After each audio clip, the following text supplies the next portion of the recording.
প্রকৃতি ধ্বংস না করেও যে একটি বড় নগর বা সভ্যতা গড়ে তোলা যায় তার জলজ্যান্ত উদাহরণ ইতালির ভেনিস। একটি শহরের ভেতর দিয়ে শতাব্দীর পর শতাব্দী ধরে বয়ে যাচ্ছে ১৭৭টি খাল।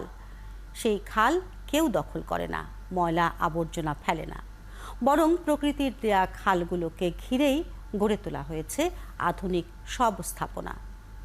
ভেনিস ঘুরে এসে আরো জানাচ্ছেন পারভেজ রেজা। এটি ভেনিসের গ্র্যান্ড ক্যানেল বা প্রধান খাল। এই খালের পাশের ভবনগুলো এমনভাবে তৈরি করা যেখানে যেতে হবে নৌকায় করে। পুরো শহর জুড়ে ছোট বড় এমন ১৭৭টি খাল। এসব খালের উপর সেতু আছে ৪০০টি।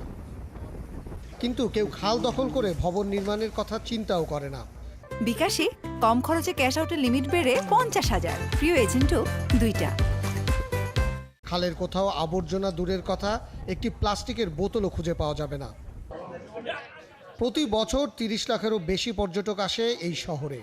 তাদের জন্য আছে আধুনিক সব ব্যবস্থাপনা। শহরটি তৈরি হয়েছে কাদামাটির উপর। সেই মাটি শক্ত করার জন্য লাখ লাখ গাছের গুঁড়ি পাইল হিসেবে ব্যবহার করা হয়েছে। কিন্তু কোনোভাবেই খাল ভরাট করে কোনো ভবন করা হয়নি। কিছু জায়গায় নতুন করে খাল খনন করা হয়েছে।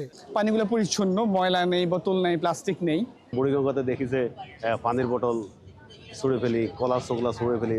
ভেনিসের অধিবাসী থেকে শুরু করে পর্যটকরা কেউ খালে কোনো ময়লা ফেলেন না, বরং কয়েকশো বছর ধরে সরকার ও নগরবাসী মিলে খালগুলো রক্ষা করে আসছেন। আমাদের নদীমাতৃক দেশ, কিন্তু আমরা সেভাবে দেখাতে পারি না। আমাদের দেশে আমাদেরকে সচেতন হতে হবে সবাই। বলা হয় ঢাকায় একসময় ৪৭টি খাল ছিল, এর মধ্যে ২১টির কোনো অস্তিত্ব এখন আর নেই। যেগুলো এখনও টিকে আছে সেগুলো খাল নয়, নর্দমায় পরিণত হয়েছে। আর এইভাবেই আমরা এই শহরের প্রাকৃতিক জলাধারগুলো ধ্বংস করে প্রকৃতির নির্মম প্রতিশোধকেই বরণ করতে চলছি।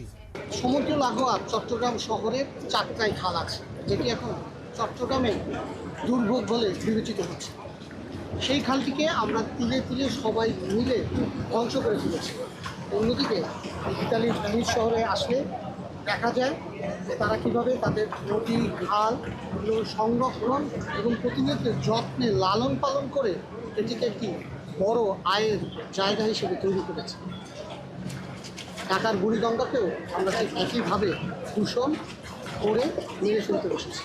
Parvez Reza, ৭১, Venice, Italy.